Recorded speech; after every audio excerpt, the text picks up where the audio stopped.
So we are done for question letter A. So this time, question letter B tayo. When does the population reach 100,000? So the same pattern.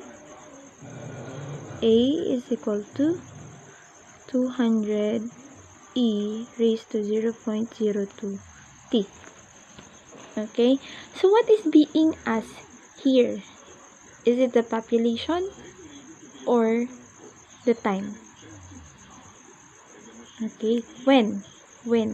Ibig sabihin, we are looking for t or time. So what is t?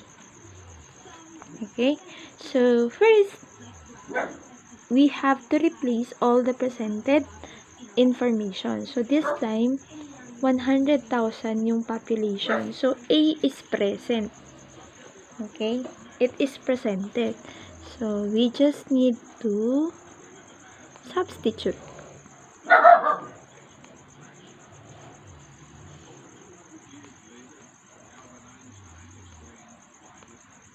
Ayan. 100,000 is equal to 200e raised to 0.02 t. Okay? Next is we are actually looking for t. So all we need to do is to put t in one side of the equation. Okay? Isolated siya dapat in one side of the equation. So we have two sides. A, here, the left side, and another side is the right side of the equation. So ano pong susunod, ma'am? We have to eliminate 200. So, how are we going to do that? All we need to do is do the opposite operation involved in 200 and e.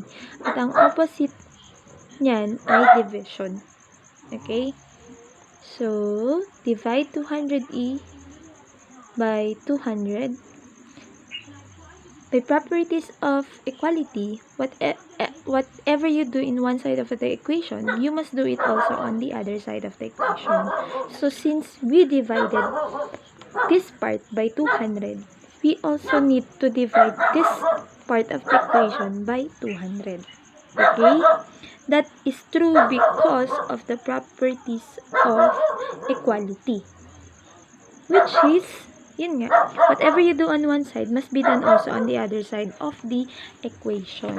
So, this is 100,000 divided by 200. Have to simplify. 1,000 divided by 2 is 500. Is equal to 200 divided by 200 is equal now to 1. So, ito na yung natira sa ating right side. Okay. Ma'am, what will be the next step? This time, papasok tayo kay natural logarithm. Okay? Euler number is presented by e, which has a fixed value 2.718. Tama? Okay? But if we are going to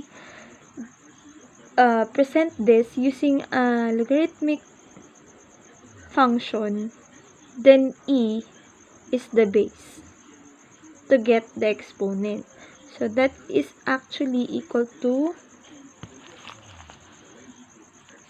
the Euler number e is equal to the natural logarithm, and a natural logarithm is presented by ln. If you can see, it is present in your calculator. Ito siya. ln.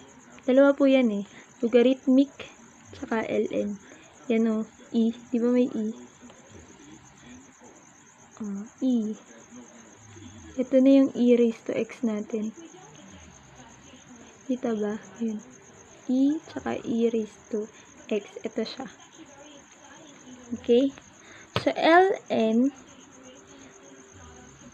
of x is actually equal to ulit yun. ln of E is equal to 1, and this is also equal to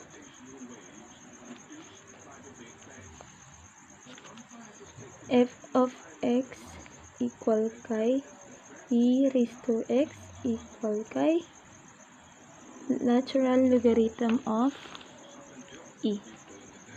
Okay? So, ano mangyayari dyan? Ibig sabihin, e raised to x is equivalent to ln of x. Natural logarithm of x. So, ito ngayon, e raised to x is equal to 0.02t. This is logarithmic of 500. Okay? That is true kasi e raised to x is a natural logarithm equal kay ln x. Okay? So, ln 500, natural logarithm of 500. So, ang goal natin ay isolate si t in one side. Ano na naman ang kasama ni 0.02? T. Mali. Change. 0.02t. Ano na naman ang kasama ni t dito? Okay? It is 0.02. So, we need to eliminate. How are we going to do that? Do the opposite operation in between them. This is multiplication. So, opposite operation is division. So, I will divide this expression by 0.02.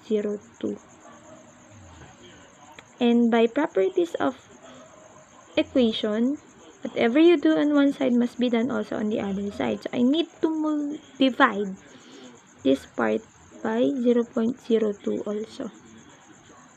Okay? So, this is equal to 1. 0.02 over 0.02 is equal to 1 times t. Meron ka na nga yung t doon on one side. And we need to use the calculator on this part. So, hanapin si ln. This. And ln of 500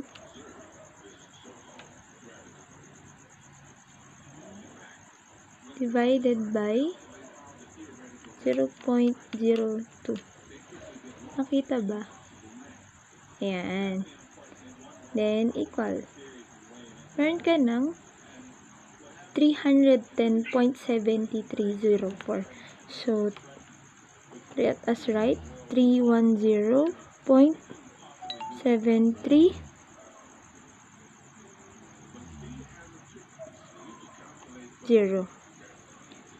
So, therefore, after 310 minutes, 310.730 minutes, the population of the bacteria will be 100,000.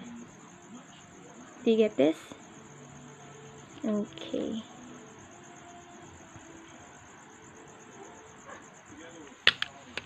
Yun lang. Hope you get it.